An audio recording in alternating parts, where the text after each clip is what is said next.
My name is Toothie. I don't know when I was born. I don't even know what it feels like to wake up under the warm morning sun. For as long as I can remember, this old house was my entire world. The air smelled strange, heavy, and hard to breathe. Every room was crowded with frightened cats, so many that I eventually stopped counting. Tiny kittens cried through the night, while older cats silently waited for another day to pass. We weren't a family anymore. We were only trying to survive, hoping tomorrow would finally bring something better. Sometimes I would sit near the cracked window and stare at the tiny beam of light slipping through the dusty glass. I wondered what the world outside looked like. Was the sky really as blue as the older cats described? Did flowers truly smell sweet? They spoke of green grass, cool breezes, and birds singing at sunrise. To me, those stories sounded like beautiful dreams. I had never felt fresh air on my fur or chased a butterfly. I could only imagine a world where cats didn't have to be afraid every single day. Food didn't come often. When someone placed a bowl on the floor, every hungry cat rushed toward it. The stronger ones pushed through, while the smallest kittens were left behind, crying with empty stomachs. I learned to wait until the crowd settled, hoping there would still be a few bites left. Some days there wasn't. Watching an older cat quietly step away so a kitten could eat broke my heart. Hunger wasn't just a feeling anymore. It became part of who we were, reminding us every day how difficult it was to survive. One cat never stopped believing. His name was Patch. Even when the house felt cold and hopeless, he always found a reason to smile. Every night, he would curl up beside me and whisper, "Don't give up, Toothie. Someone will find us someday."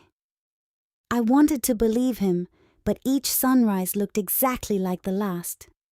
Still, hearing those words made the darkness feel a little less frightening. If Patch could keep hoping after everything we'd been through, maybe, just maybe, there was still a reason for me to hope too. Every morning felt exactly the same.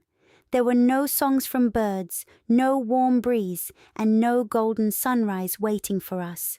Only silence, broken by soft meows echoing through the old house. I often wondered if anyone outside even knew we existed. Did they know we were scared? Did they know we were hungry? Or were we simply forgotten by the world? Sometimes I closed my eyes and imagined someone opening the door, calling us into the sunlight. It was a beautiful dream, but dreams never seem to come true.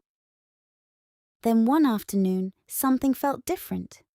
The house, usually filled with soft meows and restless footsteps, suddenly became strangely quiet.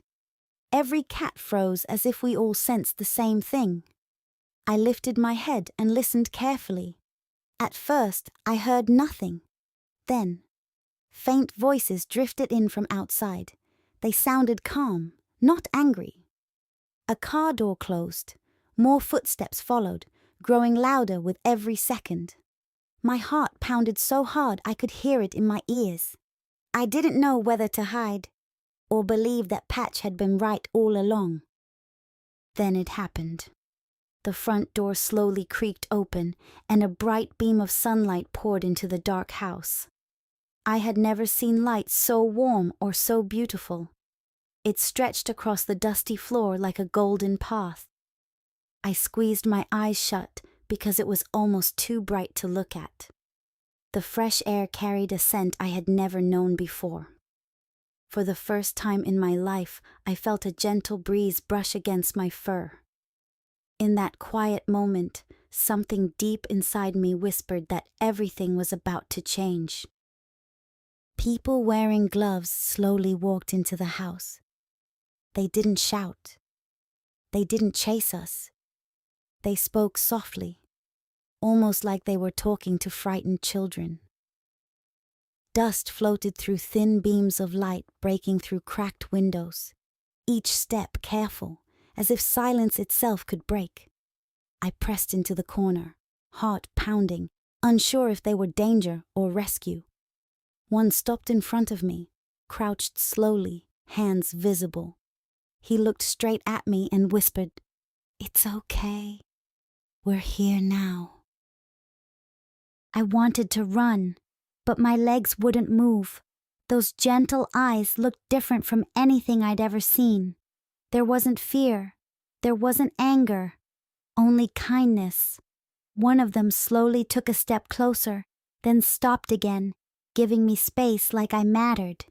The air felt heavier, but not dangerous anymore, just unfamiliar.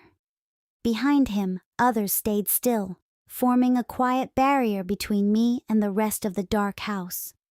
For the first time, I wondered if I had been afraid of the wrong thing all along. As careful hands wrapped me inside a soft blanket, I felt something I'd almost forgotten existed. Safety. The warmth wasn't just from the fabric. It was from the way they held me like I mattered, like I wasn't just something to be taken away or ignored. My breathing slowed, shaky at first, then steady. For the very first time, I didn't fight their presence. I didn't flinch when they moved closer. I believed Patch had been right all along. Sometimes, heroes really do come. And this time, they had finally found me.